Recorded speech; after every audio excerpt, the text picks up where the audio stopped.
অনেক কিছুই আছে যা আমাদের প্রথমে মনে হয় কি করে পারবো কি করে পারবো। যেমন এই শহরটাতে যখন আসি, প্রথম নতুন শহরে আসছি, আর একটা শহরকে ছেড়ে যেখানে 3.5 বছরের মতো সংসার পেতেছিলাম।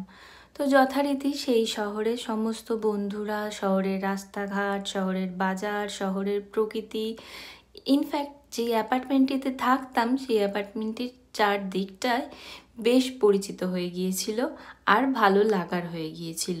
তা সে যেমনই হোক না কেন, এই তা সে যেমনই হোক না কেন কথাটার মানেই হচ্ছে এটা যে সেখানে না এত গাছগাছালি ছিল না। মানে থাকতাম আমরা তো টেক্সাসে, আর টেক্সাসে সত্যি কথা বলতে বেশ গাছগাছালিটা কম, মানে প্রকৃতির এত সান্নিধ্যে থাকাটা বেশ কমই ওখানে ছিল। তো যখন এই শহরে প্রথম আসি নর্থ ক্যারোলিনাতে, আসার আগে এক বন্ধু এসেছিল, সে আমায় বলেছিল যে এখানে শুধু গ্রিনই আর গ্রিন। আর সত্যিই তাই, যেদিন থেকে শহরটায় প্রথম নামলাম তখন এত গাছপালার পাতা ছিল না সত্যি কথা। কিন্তু যখন শীতকাল পেরিয়ে আর গরমকাল শুরু হলো, একদম স্প্রিংয়ের সময় থেকে এত সুন্দর পাতা আর চারদিকটায় সবুজে ভরে উঠল।